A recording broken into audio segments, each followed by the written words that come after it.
Ça bino moni le lotoa suna komi na makala. Ndeto za awa mwa ito teke za teta ba mesa vide. Kulu nezo bunda mababomaki jeune mo lobby azam maréchal la makala. Azam maréchal do babomaki lobby mwa ito teka za teta ba maison na biso ni.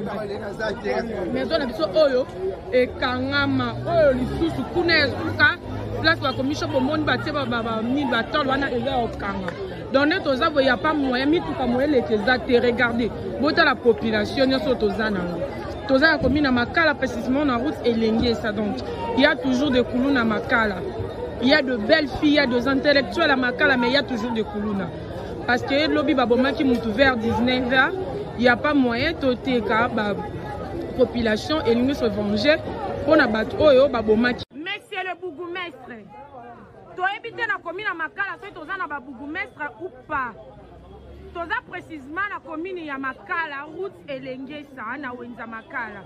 Né toza awa babomaki deux jeunes garçons lobby ba utaki na ba misala basale le côté baza kuluna te baza nani te. Donc toza na posa délégation ba kita chikoyo na commune ya Makala, route et l'engesa. Bana moye ba kende classe ezate, ba parents moye ba bima ezate.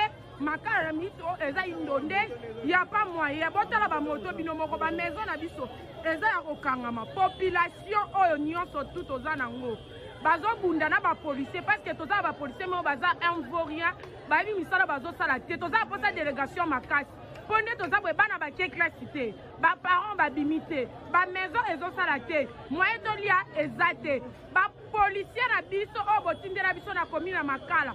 Bazo bundana peuple, donc bazo bundana ba civil, il n'y a pas moyen. Regardez vous-même. Il y a le fait là-bas, il n'y a pas moyen d'obima. Toza la posa délégation, délégation. Papa, la posa message n'a pas écoma. Président de la République démocratique du Congo, Félix Antoine Tshisekedi Tshilombo. Papa, toza la posa délégation, la commune à Makala. Regardez, il n'y a pas les hommes moyens d'obima exaltés. Moyens d'obima exaltés, délégation. Intervention Makasi, toza la posa intervention la commune à Makala. Commune à Makala, route Elengesa na wenza Makala. Délégation, moyens d'obima exaltés, bana baké classité. Forme évangéliste.